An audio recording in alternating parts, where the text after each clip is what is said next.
G'day, my name is Richard Eric Churcher. My great-grandfather was David Rental. My grandfather was Leslie Rental. People you don't know the names of. Both of those gentlemen, including myself, owned the Victorian goldfields. I actually also own two of the largest fields of natural gas in the Western Shelf and a lot of other mining concerns in Australia. I'm sick and tired of what this government has done. I spoke to the Channel 9 Bureau today, the head of the parliamentary section, and told him, why don't you ask the question, how much did John Howard make and the government make when they sold 3/4 of the Australian gold reserve?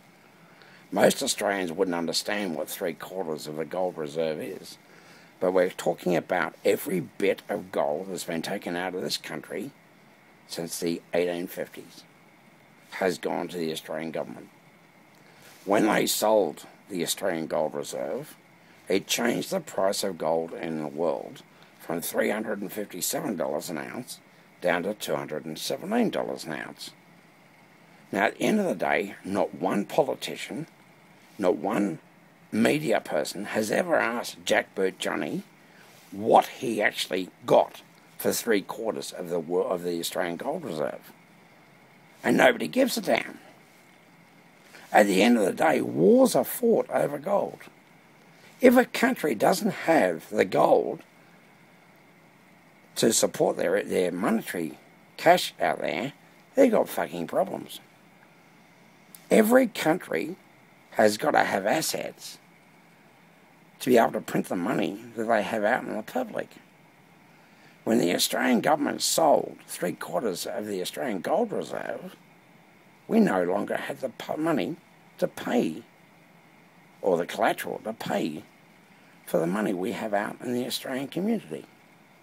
And not one politician or news organisation has ever asked any politician how much money did John Howard make out of selling 3/4 of the Australian gold reserve. Jackboot Johnny, I call him, the same man that introduced indexation into cigarettes, into alcohol, and into petrol. That man was a prick. He was an absolute shithead as a Prime Minister, and I hate him. As a man, as an Australian, I think personally that something should be asked. A lot of questions should be asked. Senator Lynn Allison, when I was talking to all of the members of Parliament a couple of years ago, wanted me to give evidence in the Senate hearings into mental health. Yes, I suffer from mental health. Sorry about that. Life goes on. Does that mean I'm crazy? No. Does that mean that I have got no respect? Yes. Does that mean that I've got no credibility? Yes. Well, I'm putting this YouTube video up to say, excuse me, I'm pissed off. As far as I'm concerned, I don't think anybody should come to this country because it's a fucked country.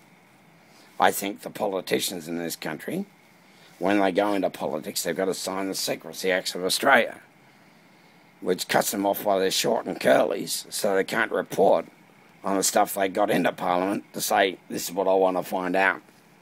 But then they've got to sign the Secrecy Acts when they become a politician, and that's how the Australian government nails you. Me personally, whether I've signed the Secrecy Acts of Australia or not is immaterial. I want the truth to come out to the Australian public. I'm sick and tired that some curry muncher up in Queensland can come back into this country and get $1 million compensation for 14 days in jail when I spend 4.5 months in jail in Goulburn, putrid conditions, right? And they didn't even have the evidence to have the charges against me in the first place. After 27 mentions in the Magistrates Court in Canberra and 3 in the Supreme Court and 19 in the New South Wales Supreme Court, right? They didn't have the evidence. The whole thing was thrown out of course. All car charges dropped, no case to answer for. And I'm saying, excuse me, I'm entitled to some compensation here. If that curry muncher up in Queensland can get $1 million for 14 days jail, What's 4.5 months jail worth? If the Australian bloody Human Rights Commission can look at my case and come back to me after 9 months and say it's one of the worst human rights atrocities we've ever come across in Australia, and I've done fucking great, now we can take the ACT government on and fucking nail the bastards for what they've done to me and other people. And I tell you, sorry Rick, we can't. Halfway through the investigation, Jack Bird Johnny changed the charter of the Human Rights Commission of Australia, and they can now only deal with mass human rights abuses in Australia. No individual can take a state or territory government on for human rights abuses or atrocities. And believe me, mine's a disgrace. When you look at me and the Royal Commission's actually done into me, and that's what I want, it's a disgrace. I'm not an evil person. I had a motorcycle accident back in 1977 where I spent 4.5 years in hospital recovering. I got light reactive epilepsy caused by the head injuries that I had, not mental illness. Colin Andrews, one of the top neurosurgeons in Canberra, told me that a couple of years ago. Mental health, oh yes, you still got mental health problems. No, I don't.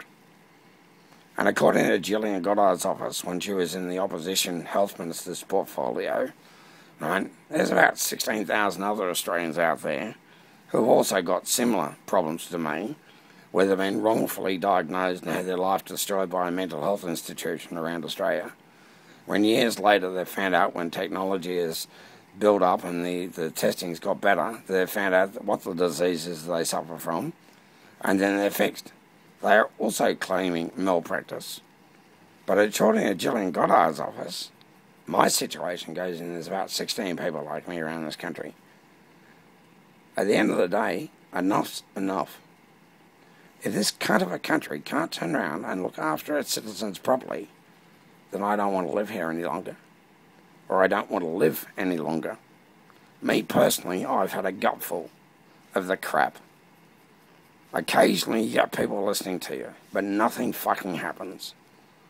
You just get bullshit. Well, at the end of the day, I've had a gutful of it. John Howard, how much money did you make when you sold 3/4 of the Australian Gold Reserve? My mining company was Avoca Gold Proprietary Limited, still on the Australian Stock Exchange. I own 5% of that company. I helped build it. There were 5 fucking owners. It was the largest privately owned gold mining corporation in Australian history. And it was built on my knowledge. Pay me, you bastards, or face the consequences.